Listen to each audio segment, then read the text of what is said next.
हर हर महादेव दोस्तों, आप सुन रहे थे मेरे साथ मैं तेरी हीर भाग 22। मुरारी ने जब सुना कि अनु ने 2.5 लाख का नेकलेस खरीदा है तो बेचारे का कलेजा मुंह को आ गया। एक तो अनु ने पहले ही खरीदारी में मुरारी के इतने पैसे खराब किए थे, अब ये 2.5 लाख का नेकलेस। मुरारी कुर्सी पर बैठा अनु के बारे में सोच रहा था और मन ही मन कहने लगा, विधायकी के नाम पर एक दिन जो गमछा रह जाएगा हमारे पास, जो तुम ठीक ना की हो अनु मिश्रा। इलिए सुबह सुबह इतना मीठा बतिया रही थी हमसे। विधायक जी, शोरूम के मालिक ने डरते डरते मुरारी के कंधे पर हाथ रखते हुए कहा। का है बे? मुरारी ने झुंझलाकर कहा। चाय कॉफी कुछ लेंगे आप? शोरूम के मालिक ने कहा। पहले हमको ये बताओ, किससे पूछकर 2.5 लाख का बिल हमारे नाम पे फाड़े हो तुम? अरे वो पत्नी है हमारी, का मतलब ये थोड़ी है कि तुम पूरा शोरूम उठा के उनके सामने रख दोगे। मुरारी ने उठकर फटकार लगाते हुए कहा। सर, मैडम को पसंद आया तो हमने पैक करवा दिया, सिर्फ 2.5 लाख की ही तो बात है। शोरूम के मालिक ने डरते डरते कहा। सिर्फ 2.5 लाख? तुम तो ऐसे बोल रहे हो जैसे मुरारी मिश्रा अपना गमछा झटकेंगे और 2.5 लाख तुम्हारे सामने आ गिरेंगे। मुरारी ने कहा। अरे जाने दीजिए ना विधायक जी, घरवाली ही तो है, 2-2.5 लाख कौन सी बड़ी बात है। वैसे जो औरतों का ना गहनों से कुछ ज्यादा ही लगाव होता है। उस थुलथुले पेट वाले आदमी ने मुरारी को बिना मांगे सलाह देते हुए कहा। जरा यहाँ आओ बेटा, मुरारी ने आदमी से कहा। जी विधायक जी, थुलथुले पेट वाले आदमी ने खुशी खुशी में मुरारी के सामने आकर कहा। मुरारी ने एक थप्पड़ उसके कान के नीचे रखते हुए कहा। का बे, इतना काहे बिलबिलाए रहे हो? बेटा सरकारी नहीं है, प्राइवेट है, ज्यादा उड़े ना तो यहीं पटक के मारेंगे ससुरे को। चलो भागो यहां से। क्या कर दिया? आदमी ने अपना गाल सहलाते हुए कहा। बेटा बिना मांगे किसी को सलाह दोगे तो कंटा पे ही ना खाओगे, मुरारी ने कहा और फिर शोरूम के मालिक की तरफ पलटकर कहा। हम चेक दे देते हैं, दिवाली के बाद जाकर बैंक से पैसे ले लेना। जी विधायक जी, शोरूम के मालिक ने खुश होकर कहा। मुरारी ने चेक दिया और वहां से निकल गया। मुरारी ने ड्राइवर से शिवम के घर चलने को कहा। कुछ देर बाद ही गाड़ी शिवम के घर के सामने आकर रुकी। मुरारी अंदर चला आया। उसका लटका हुआ मुंह देखकर शिवम ने कहा, क्या बात है मुरारी, ऐसे मुंह काहे लटका है तुम्हारा? आपकी साली साहिबा की वजह से। जानू एक दिन हमें हार्ट अटैक देकर मानेगी, मुरारी ने शिवम की तरफ आते हुए कहा। क्या किया हमारी साली साहिबा ने? शिवम ने पूछा। जे देखो 2.5 लाख जड़े हैं इस बार हमें, मुरारी ने बिल शिवम को दिखाते हुए कहा। कितने में बिके तुम? शिवम ने बिल को देखते हुए कहा, जो कि मुरारी को बहुत अच्छे से जानता था। का कह रहे हो भैया, हम बहुत दे सकते हैं, आपको क्या लगता है हमू अनु बहलाएगी और हम बहल जाएंगे? मुरारी ने खिसियाते हुए कहा, जबकि अनु की मीठी मीठी बातों में आकर ही उसने ये बिल भरने की हामी भरी थी।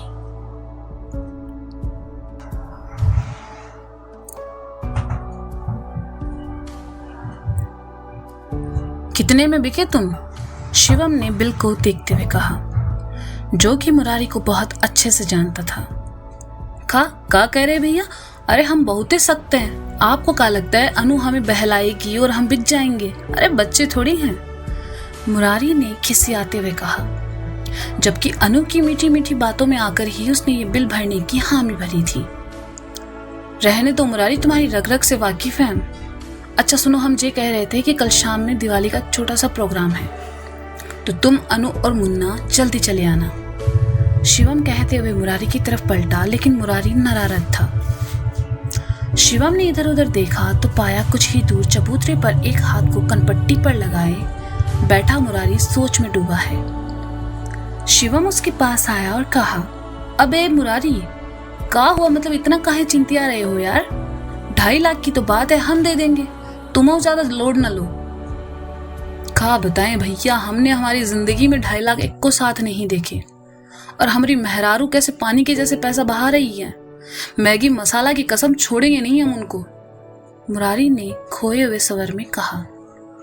अच्छा छोड़ो जी, सब दिवाली के बाद वो नहर वाला काम शुरू करवाते हैं। सभी कागज तैयार है ना? शिवम ने कहा। हाँ वो हम देख लेंगे।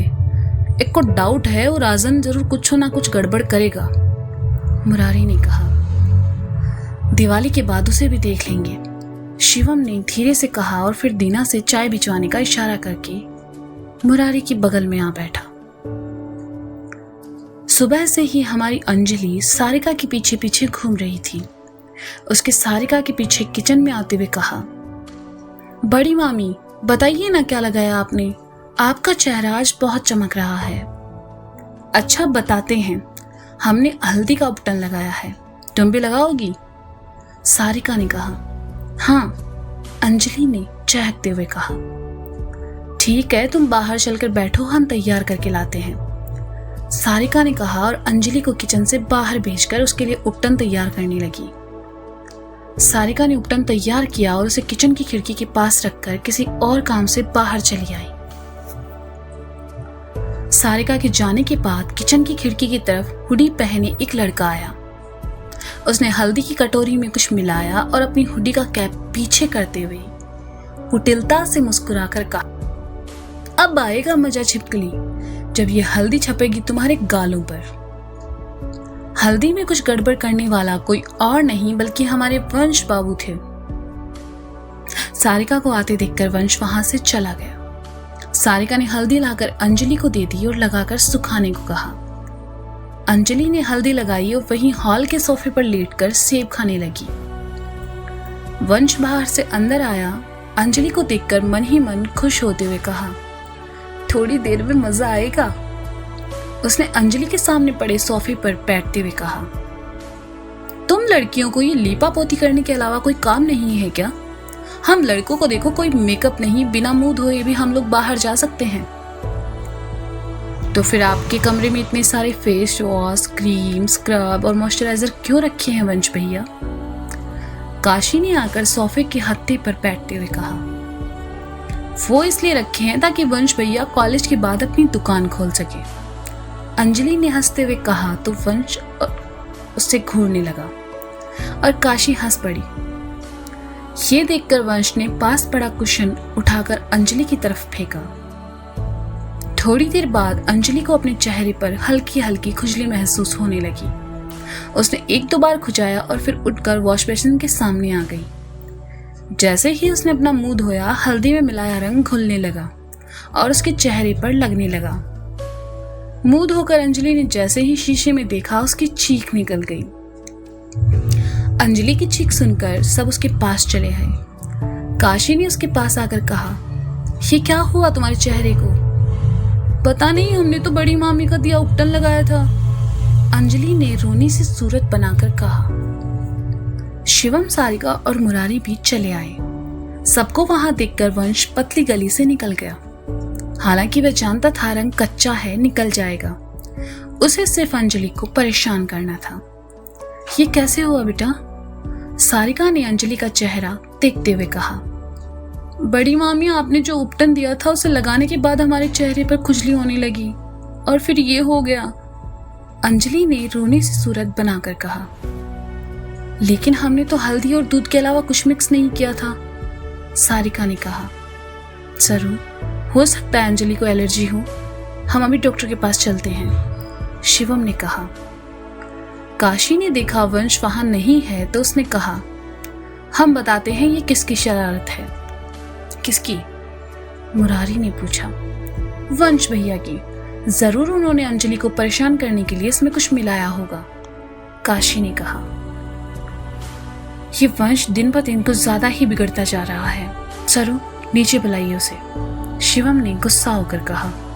आप उसे बाद में डांट लीजिएगा, पहले हमें ये सब ठीक करने दीजिए। कहते हुए सारिका अंजलि को लेकर वॉश बेसिन के पास चली आई और उसे फेस वॉश देकर 2-3 बार मुंह धोने को कहा। 2-3 बार मुंह धोने से अंजलि का चेहरा साफ हो गया, लेकिन थोड़ा लाल भी हो गया। सारिका ने उसे मुंह पोंछने को कहा और फिर क्रीम लगाने को दी, जिससे अंजलि को थोड़ा आराम मिला। वंश की इस हरकत पर सारिका को भी बुरा लग रहा था। उसने शिवम को समझा बुझाकर बाहर भेज दिया और खुद अंजलि के पास चली आई। आई बाबा से मिलकर मुरारी पहुंचा अपने घर। दिमाग में अभी भी बिल वाली बात चल रही थी। वह अंदर आया और अनु को ढूंढने लगा। अनु ने जैसे ही मुरारी को देखा तुरंत वहां से गायब हो गई। लेकिन मुरारी तो मुरारी ठहरा।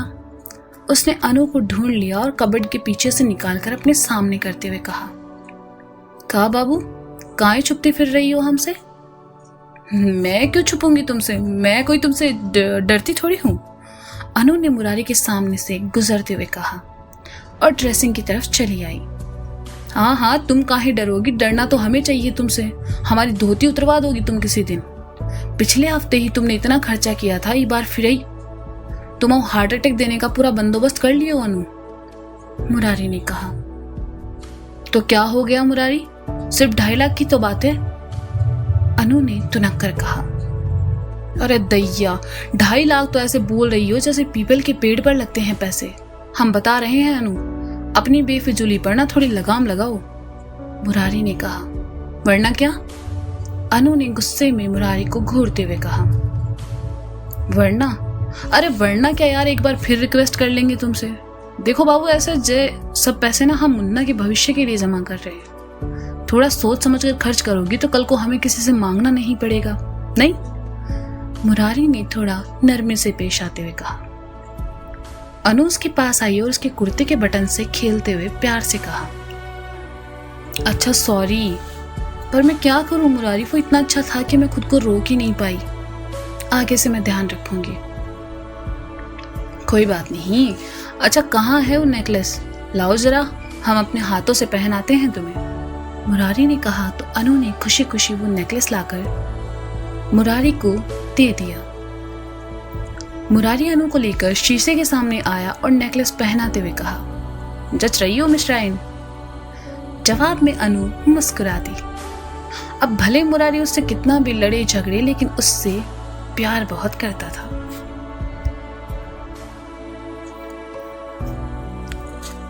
शाम में आई सारिका, काशी और अंजलि घाट जाकर दीपक जलाने के लिए तैयार हो गई।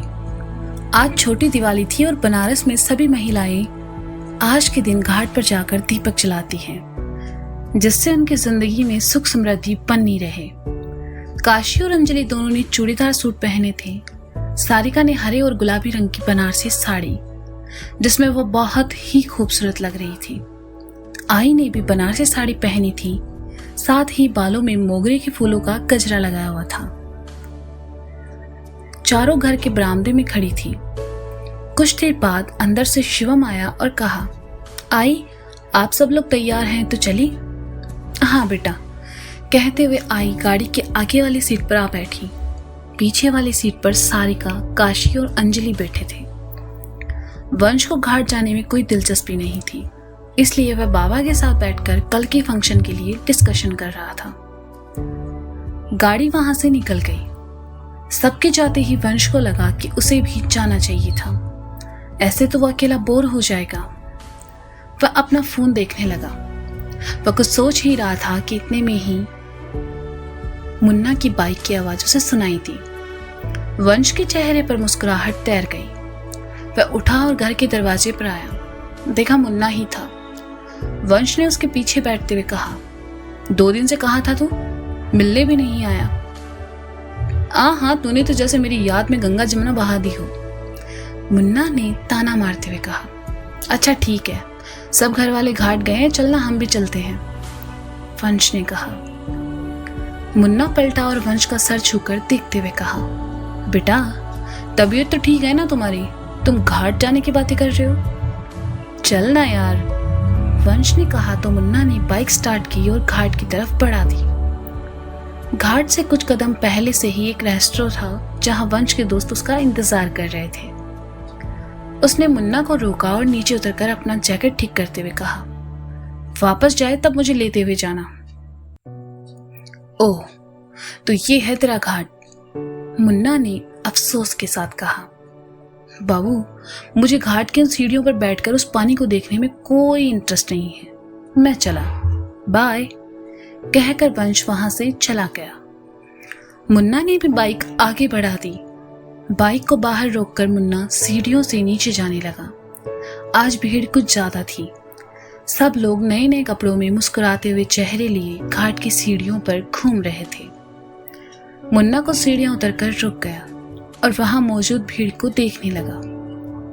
शाम का वो भव्य नजारा, चमचमाता 80 घाट, शिव चालीसा का गुंजन, भक्तिमय माहौल और धूप की सुगंध, ये सब देखकर मुन्ना का मन खुश हो गया। उसने अपने हाथ जोड़े, आंखें बंद की और महादेव को नमन किया। तभी कोई उसे छू कर गुजरा। मुन्ना ने अपनी आंखें खोली और देखा अभी अभी सफेद रंग के सूट में एक लड़की उसके सामने से गुजरी है। उस सफेद दुपट्टे वाली को देखते ही मुन्ना को गौरी का ख्याल आया। ना चाहते हुए भी उसके कदम उस लड़की के पीछे चल पड़े। भीड़ में चलते हुए मुन्ना उस लड़की के पास आया। आज से पहले उसने ऐसा कुछ भी नहीं किया था, लेकिन आज न जाने क्यों वह अपनी भावनाओं को रोक नहीं पा रहा था। वह लड़की गौरी हो सकती है सोचकर उसने कांपते हाथों से लड़की के कंधे को थपथपाया। मुन्ना का दिल धड़क रहा था। लड़की पीछे पलटी और कहा, जी कहिए। वो लड़की गौरी नहीं थी, कोई और थी। मुन्ना ने उससे माफी मांगी और जाने के लिए वापस लौट गया।